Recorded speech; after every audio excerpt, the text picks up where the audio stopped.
तो हम लोग आज शुरू कर रहे हैं सरल लेखा।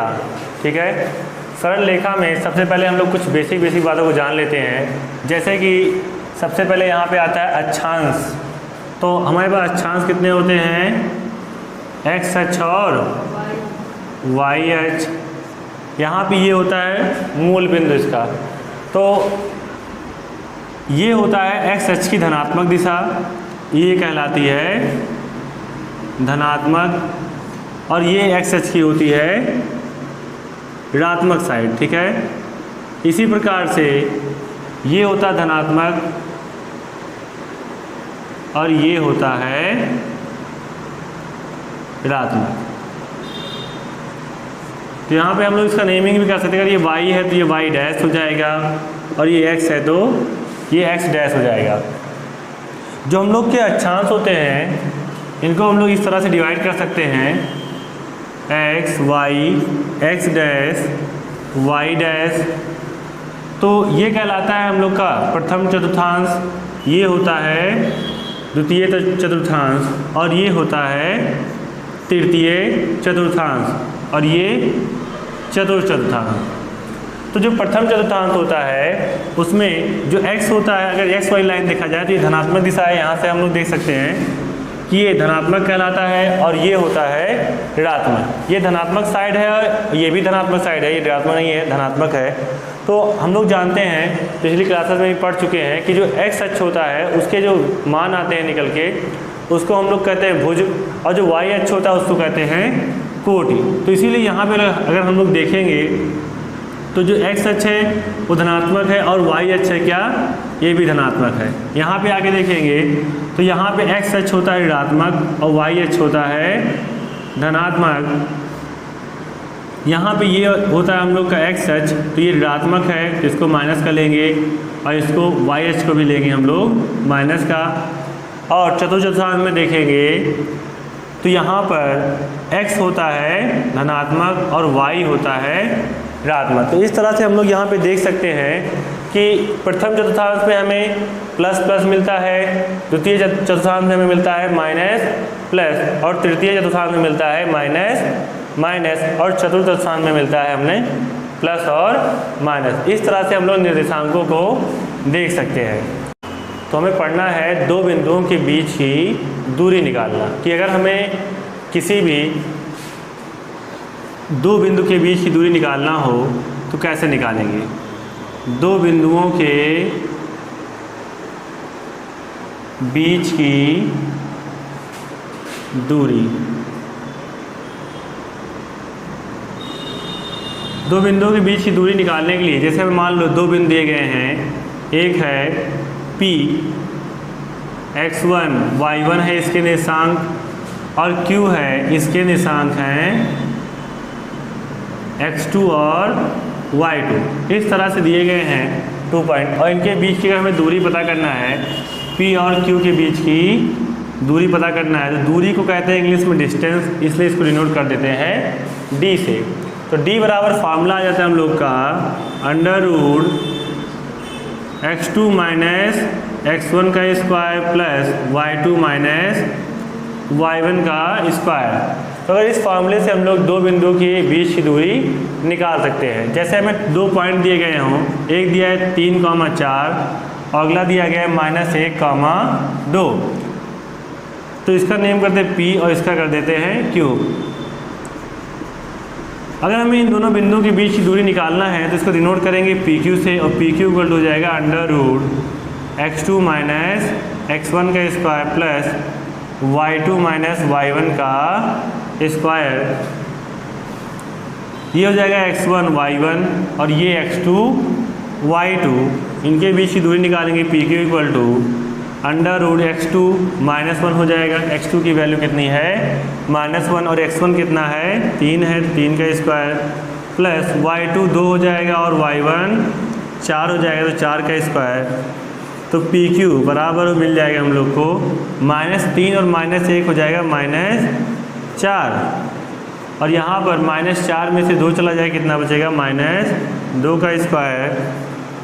तो PQ बराबर आ जाएगा हम लोग का 4 चौक 16 और 2 दूना 4, 16 4 20, 20 आ गया। इसको अगर हम सॉल्व करके लिखना चाहें तो लिख सकते हैं 4 × 5, तो 4 तो बाहर आ जाएगा रूट के, 2√5 मात्रक। तो इस तरह से हम लोग देख सकते हैं कि दो बिंदुओं के बीच की दूरी हम लोग कैसे निकाल सकते हैं। तो दो बिंदुओं के बीच की दूरी का फार्मूला हो जाता है हम लोग का x2 - x1 का स्क्वायर प्लस y2 - y1। हम इसको ऐसे भी देख सकते हैं, जैसा कि हम लोग जानते हैं कि जो x का मान होता है उसे कहते हैं भुज, x के मान को कहा जाता है भुज, और y के मान को कहा जाता है कोटि। x के मान को भुज कह देते हैं, y के मान को कोटि। तो यहाँ दिया गया x2 - x1, जो फार्मूला है हम लोग का वो दिया गया है x2 - x1।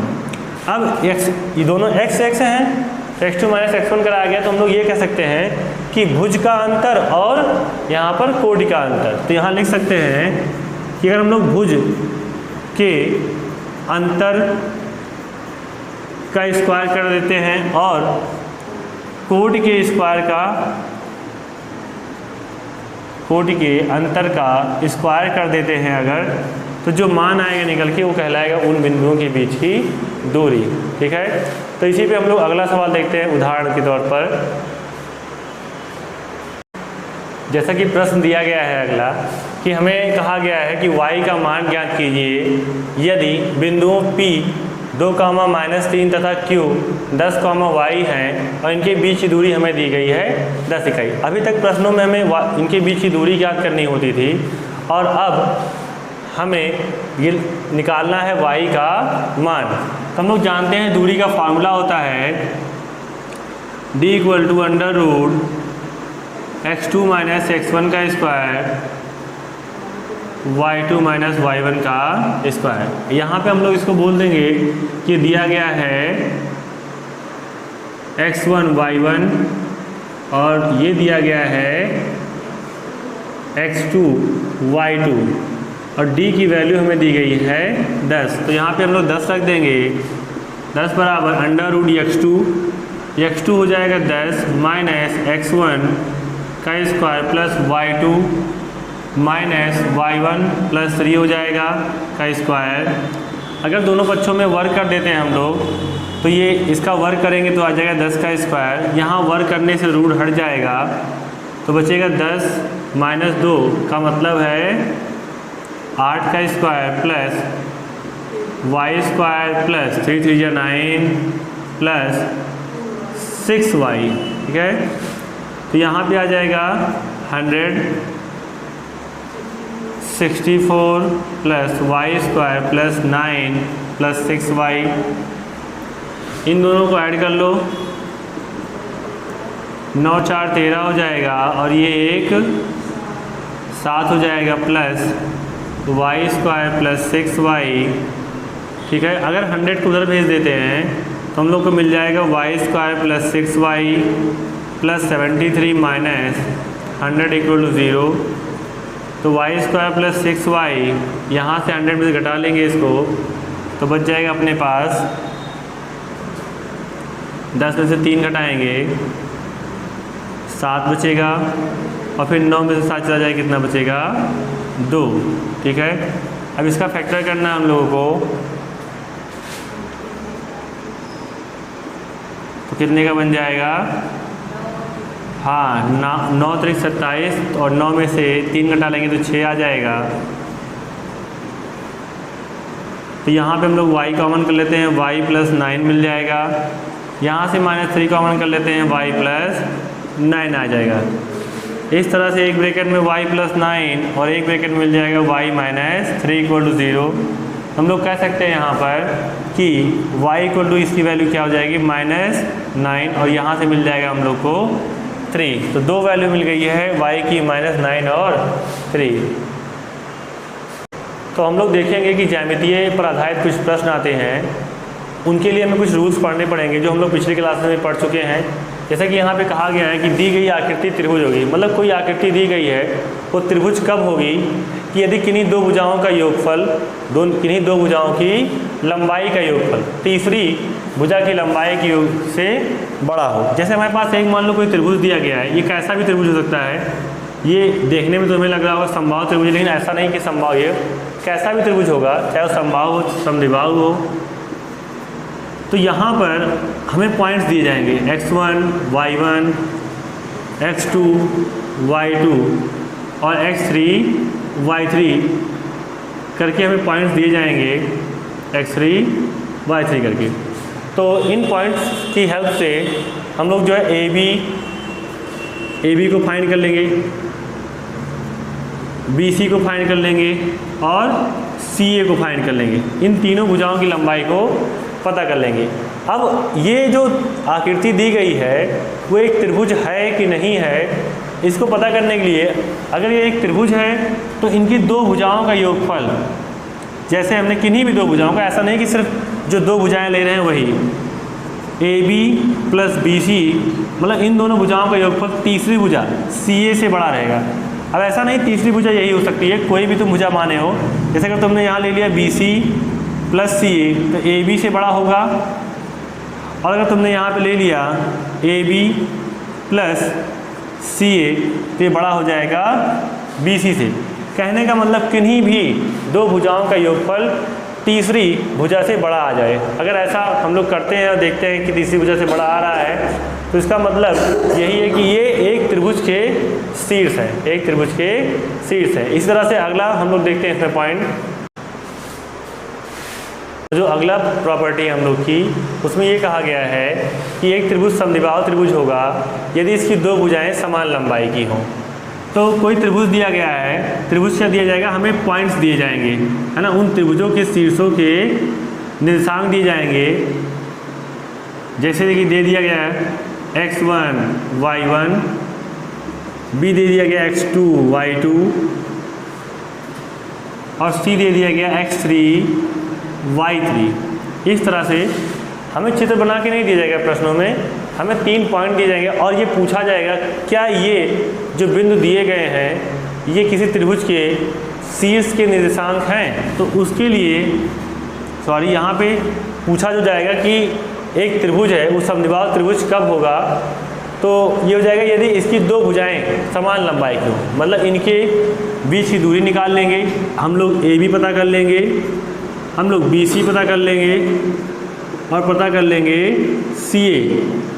अगर इनमें से किन्हीं भी दो भुजा की लंबाई, किन्हीं भी, कहने का मतलब ए बी और बी सी या फिर बी सी और सी ए, या कह सकते हैं सी ए और ए बी, इनमें से कोई भी अगर एक बराबर आ जाता है तो हम लोग कह देंगे कि एक समद्विबाहु त्रिभुज के ये शीर्ष है। अगर किन्हीं भी दो भुजाओं की लंबाई बराबर आ जाती है, ऐसा हो सकता है कि वो ए बी बराबर हो जाए बी सी के, ये भुजा बराबर हो जाए, बी सी बराबर हो जाए सी ए के, ये दोनों भुजाएं बराबर हो जाएं, और सी ए बराबर हो जाए ए बी के, या फिर ये दोनों भुजाएं बराबर हो जाए। कि किसी भी त्रिभुज की अगर दो भुजाएं बराबर हो जाती हैं तो हम ये कह सकते हैं कि वो एक समद्विबाहु त्रिभुज होगा। जैसे कि हम लोग का अगला जो प्रॉपर्टी है उसमें कहा गया कि एक त्रिभुज समबाहु त्रिभुज होगा यदि इसकी तीनों भुजाएं समान लंबाई की हो। तो हमें यहाँ पर भी 3 बिंदु दिए जाएंगे, तो हम इसको चित्र के माध्यम से समझाते हैं कि 3 बिंदु दिए जाएंगे हम लोग को, x1, y1, x2, y2 और x3, y3। अब समबाहु त्रिभुज होने के लिए हम लोग पहले से ही इन चीज़ों को जानते हैं कि तीनों भुजाओं की लंबाई का बराबर होना आवश्यक है। तो यहाँ पे जब हम लोग इन तीनों भुजाओं के बीच की दूरी निकालेंगे, या फिर कह सकते हैं ए बी निकालेंगे, बी सी निकालेंगे और सी निकालेंगे। अगर ये तीनों बराबर आ जाते हैं, अगर ये तीनों आपस में बराबर हो जाते हैं तो हम लोग कह देंगे कि ये जो शीर्ष दिए गए हैं x1, y1, x2, y2 और x3, y3, ये एक समबाहु त्रिभुज के शीर्ष है। तो अगली जो हम लोग की प्रॉपर्टी है उसमें ये कहा गया है कि एक त्रिभुज समकोण त्रिभुज होगा यदि इसकी भुजाएं पाइथागोरस नियम का पालन करती हैं। जैसे कि हम लोग पिछली क्लास में पढ़ चुके हैं कि कोई त्रिभुज पाइथागोरस नियम का अगर पालन कर रहा है, आप लोग पढ़ चुके हैं पाइथागोरस नियम का मतलब ये है कि उसकी जो कर्ण का स्क्वायर होता है, या फिर कह सकते हैं हम लोग कर्ण का स्क्वायर, या ये भी कह सकते हैं कि बड़ी भुजा का जो स्क्वायर होता है वो अन्य दो छोटी भुजाओं, जिसको हम लोग कहते हैं लंब और आधार, इनके स्क्वायर के इक्वल होता है। तो हमें यहाँ पर भी 3 बिंदु दिए जाएंगे, जैसे कि x1, y1 दूसरा x2 y2 x3 y3। अब ये मान लो ये a है, ये b है और ये c है। तो इनमें हम लोग AB, BC और CA भुजाओं की लंबाई पता कर लेंगे। अब यहाँ पे ये देखेंगे पता करने के बाद कि अगर किन्हीं दो भुजाओं के वर्गों का योग तीसरी भुजा के वर्ग के बराबर आ जाता है तो इसका मतलब ये पाइथागोरस के नियम का पालन कर रहा है। अगर पालन कर रहा है तो वो क्या होगा, एक समकोण त्रिभुज होगा, क्योंकि जो पाइथागोरस नियम का पालन करता है वो समकोण त्रिभुज में भी ऐसा पॉसिबल है। तो यहाँ पे हम लोग सबसे पहले AB निकालेंगे, BC और CA, और फिर ये चेक करेंगे क्या AB का स्क्वायर बराबर है BC के स्क्वायर प्लस CA के स्क्वायर के। अगर ये नहीं आता है तो हम लोग ये भी चेक कर सकते हैं कि BC का स्क्वायर इक्वल है AB के स्क्वायर प्लस CA के स्क्वायर के, या फिर CA का स्क्वायर इक्वल है AB का स्क्वायर प्लस BC, है ना, BC तो बचा हुआ है यहाँ पे, तो BC का स्क्वायर। तो कहने का मतलब ये है कि किसी भी भुजा की जो वर्ग है वो अन्य दो भुजाओं के वर्गों के योग से अगर बराबर आ जाता है तो इसका मतलब वो पाइथागोरस नियम का पालन कर रहा है। अगर पाइथागोरस नियम का पालन कर रहा है तो वो त्रिभुज एक समकोण त्रिभुज होगा। तो इसको नोट कर लीजिए। अगला देखते हैं, जो हम लोग की अगली प्रॉपर्टी है उसमें देखते हैं, कहा गया एक चतुर्भुज वर्ग होगा, कि कोई चतुर्भुज होगा वो वर्ग कब होगा कि यदि इसकी चारों भुजाओं की लंबाई समान हो तथा विकर्ण की लंबाई भी समान हो। तो हम लोग को यहाँ पे चार बिंदु दिए जाएंगे, कह सकते हैं त्रिभुज के चतुर्भुज के शीर्षों के निर्देशांक दिए जाएंगे इस तरीके से कि x1 y1 x2 y2 x3 y3 और x4 y4 इस तरीके से कर दिया जाएगा हम लोग को। तो वहाँ पे हम लोग इनको मान लें कि एक चतुर्भुज के ये सब शीर्ष है कि ये पहला A है, B है, C और D।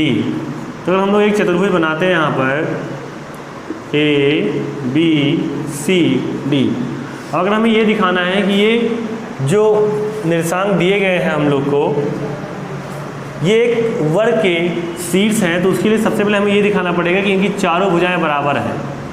सबसे पहली चीज़ ये दिखाना पड़ेगा कि AB बराबर है BC के और BC बराबर है CD, AB बराबर BC और CD बराबर DA के बराबर है।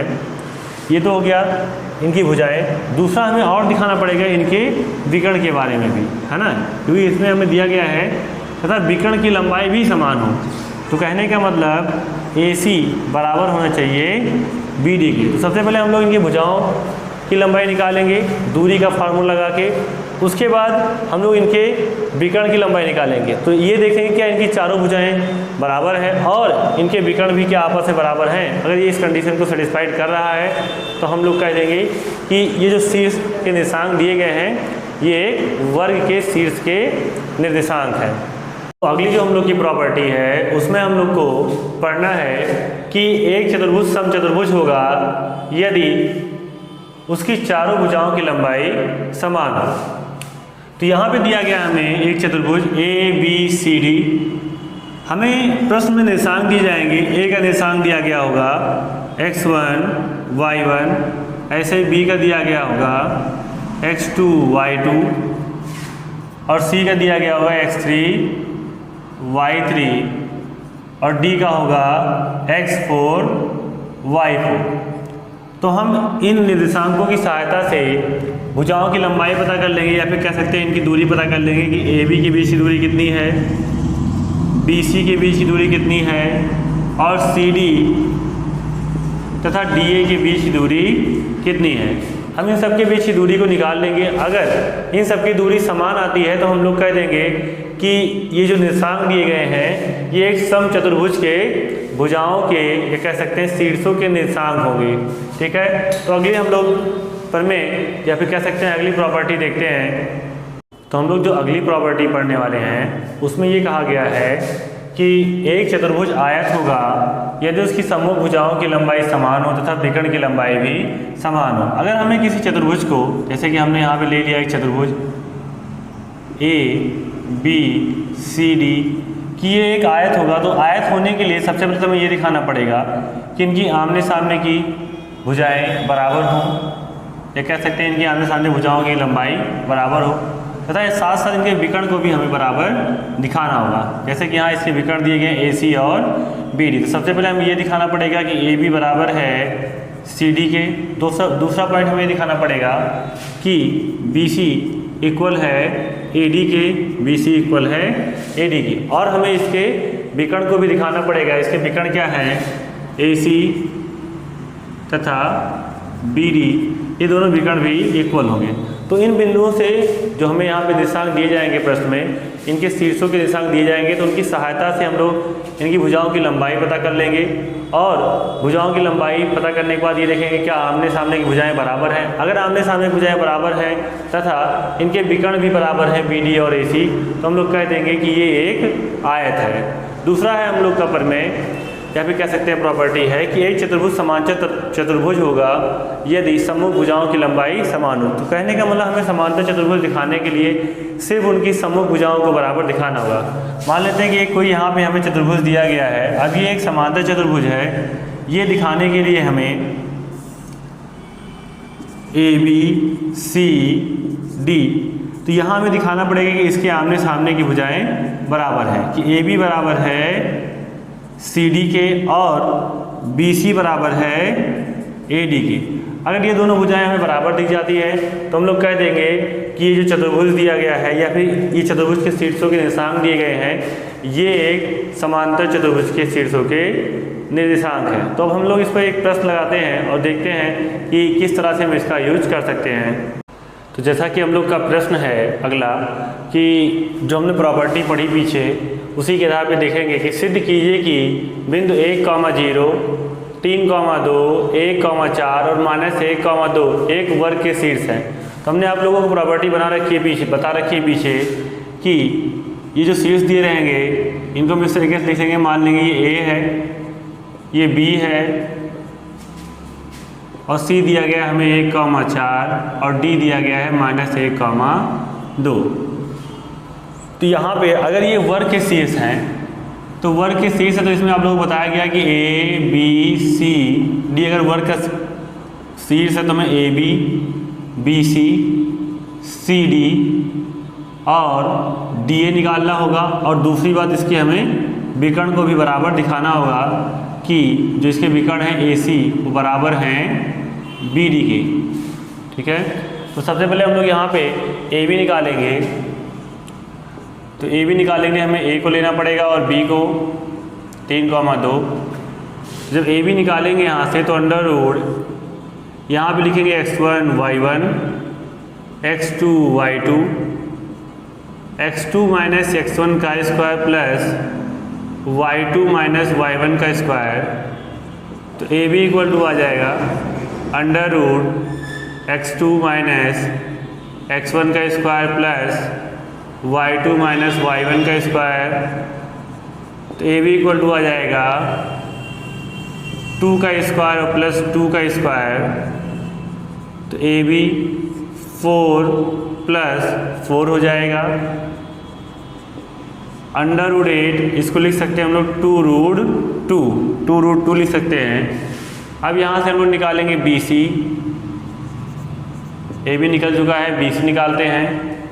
तो BC निकालने के लिए हमें B को लेना पड़ेगा। B क्या दिया गया है 3,2 और C दिया गया है 1,4। तो x1 y1 x2 y2 BC हो जाएगा हम लोग का इसी तरीके से under root x2 minus x1 का square plus y2 minus y1 का square. BC equal to under root यहाँ 1 में से -3 घटाएंगे तो -2 बचेगा। तो -2 का स्क्वायर प्लस 4 में से 2 को हटाएंगे तो 2 बचेगा, 2 का स्क्वायर। तो BC इक्वल टू आ जाएगा अंडर रूट 4 प्लस 4, इसका मतलब है अंडर रूट 8 और रूट 2 आ गया अपना BC भी आ गया 2 रूट 2 और AB भी आया था हम लोग का 2 रूट 2। ऐसे ही हम लोग CD निकालेंगे। तो CD निकालने के लिए C और D को लेना पड़ेगा। C दिया गया 1,4, D दिया गया -1,2, ये x1 y1 और ये x2 y2। तो CD के लिए हो जाएगा under root x2 minus x1 का square plus y2 minus y1 का स्क्वायर। तो CD यहाँ पे -1 -2 हो जाएगा तो -2 का स्क्वायर, और यहाँ 4 में से 2 जाएगा तो -2 ही बचेगा। तो CD इक्वल टू आ जाएगा 4 + 4 मीन्स CD का मतलब आ जाएगा √8 और 2√2 मिल जाएगा। अब एक और निकालते हैं हम लोग DA। तो DA निकाले, D को लेना पड़ेगा -1, 2 और A को लेना पड़ेगा 1, 0। x1 y1 x2 y2 लिखेंगे इसको, DA लिखेंगे और √x2 1 है और माइनस x1। तो यहाँ पे ऑलरेडी पहले से ही -1 है तो माइनस माइनस यहाँ प्लस हो जाएगा, है ना। x2 माइनस x1 का square plus y2 minus y1 का स्क्वायर। DA इक्वल टू √1, 1, 2 हो जाएगा तो 2 का स्क्वायर और यहाँ पे -2 का स्क्वायर। DA इक्वल टू यहाँ आ जाएगा 4 + 4। इसका मतलब ये है कि ये भी आ जाएगा √8 और 2√2। तो यहाँ पे हम लोग की एक तो जो कंडीशन थी कि इनकी चारों भुजाएं जो है बराबर होनी चाहिए, तो वो तो हम लोगों ने यहाँ पे दिखा दिया कि AB बराबर BC है और CD बराबर है DA के। देख रहे हैं तीनों बराबर आ रहा है चारों। और हमें निकालना है AC अब, मतलब इनके विकर्ण को बराबर दिखाना है। तो विकर्ण के लिए A को लिखेंगे 1, 0 और C को लिखेंगे 1, 4 x1 y1 x2 y2। तो AC इक्वल टू हो जाएगा √x2 माइनस x1 का square plus y2 minus y1 का स्क्वायर। AC इक्वल टू हो जाएगा ये 0 हो जाएगा और यहाँ 4 का स्क्वायर 16 आ जाएगा। तो AC इक्वल टू आ गया हम लोग का यहाँ पे 4। अब हम लोग को निकालना है BD। तो BD निकालने के लिए B को लेना पड़ेगा, B कितना है 3, 2 और D को लेना पड़ेगा, D कितना है -1, 2।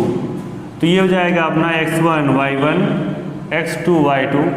इनके बीच दूरी का फार्मूला लगाएंगे, क्या हो जाएगा x2 माइनस x1 का square plus y2 minus y1 का स्क्वायर। तो BD इक्वल टू आ जाएगा √-1 और -3 हो जाएगा -4 का स्क्वायर प्लस 0 हो जाएगा ये। तो BD हो जाएगा अपना 16 + 0। तो यहाँ 16 का अगर हम लोग रूट निकालते हैं तो आ जाएगा 4। तो इस तरह से हम देख पा रहे हैं कि ये जो वर्ग के कंडीशन है उनको सेटिस्फाइड कर रहा है कि इनकी चारों भुजाएं AB equal to BC equal to CD equal to DA बराबर हैं, तथा जो इनके विकर्ण हैं ये है 2√2। सभी का मान कितना आया है 2√2 आया है। चाहे ये AB भुजा देख ले या BC CD और DA। इस तरह से अगर हम लोग विकर्ण को देखें तो विकर्ण में जो इसका विकर्ण AC है और BD है दोनों का मान 4, 4 आया है। तो हम लिख देंगे कि AC इक्वल टू BD है जो कि 4 है। तो इस तरह से हमने जो प्रॉपर्टीज़ पढ़ी पीछे उस पर एक सवाल देखे, और जो सवाल आएंगे हम लोग के हम प्रश्नावली में देखेंगे NCERT पोर्टल में। तो इसी के साथ इस लेक्चर को हम लोग समाप्त करते हैं। अगला लेक्चर हम लोग नेक्स्ट वीडियो में देखेंगे।